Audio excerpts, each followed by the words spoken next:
Well, thank you for joining us for the word of encouragement on this Friday.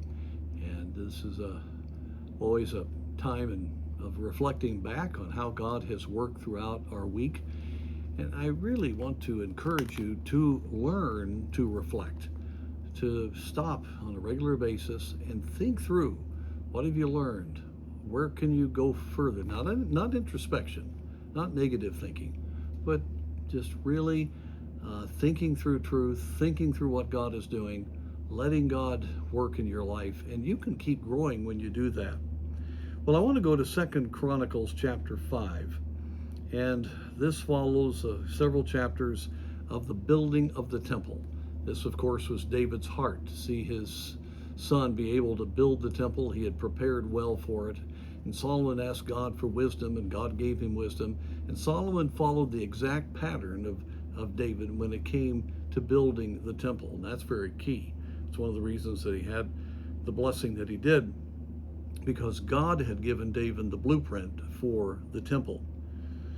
And so it's finally built, and he assembles all of the elders and the heads of the people, and he brings the Ark of the Covenant, and they put it into the temple.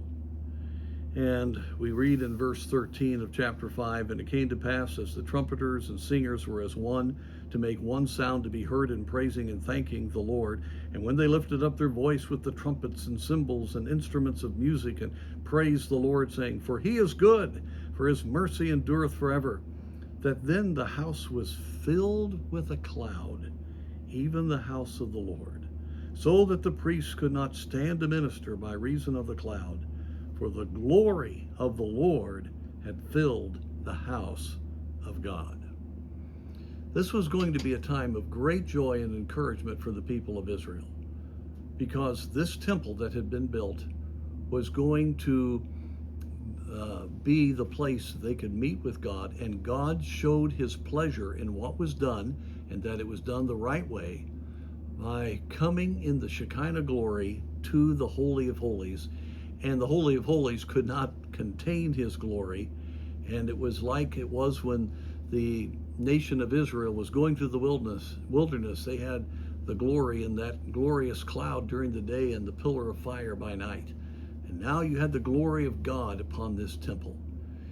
And Solomon's heart in the next chapter just rises up as he praises the Lord for all that he has done and his mighty works. And the people are moved about it. And then in chapter 7, God speaks to Solomon and promises that he will deliver his people. You talk about encouragement. That was an encouraging time. And my friends, there's nothing like the presence of God to lift you out of the seeming impossibilities, the dark clouds that inevitably come in life. That's just the way it is. And God allows those things and works through them. And all of it is so that we can be more and more emptied of self and more able to discern and experience the glory of God in our lives. Oh, there's nothing like the glory of God, as 2 Corinthians 4 talks about, being seen in the very face of a person, which causes people to even see the glory of Jesus in a believer that's walking with him. And we can be an encouragement to others by walking with the Lord, and we certainly will be encouraged ourselves. And so Solomon was able to lead the people to have this kind of experience because he followed what the Bible said. He did it exactly like he was told. He depended upon God for wisdom, and then God honored what was done. And so if we will be people of the book and depend upon the Lord, just like Solomon did, and ask him for wisdom with our lives, we are the temple of the Holy Ghost, just like this is the temple. And the Shekinah glory is in us. And when we walk with him, his presence is seen, and it goes beyond just the Holy of Holies of our spirit, which is regenerated. And people can see it, and we can know it. And it's such a wonderful thing to know the presence of God. So I encourage you to realize that you are the temple of the Spirit of God. And I encourage you to let God's glory be manifest in and through your life.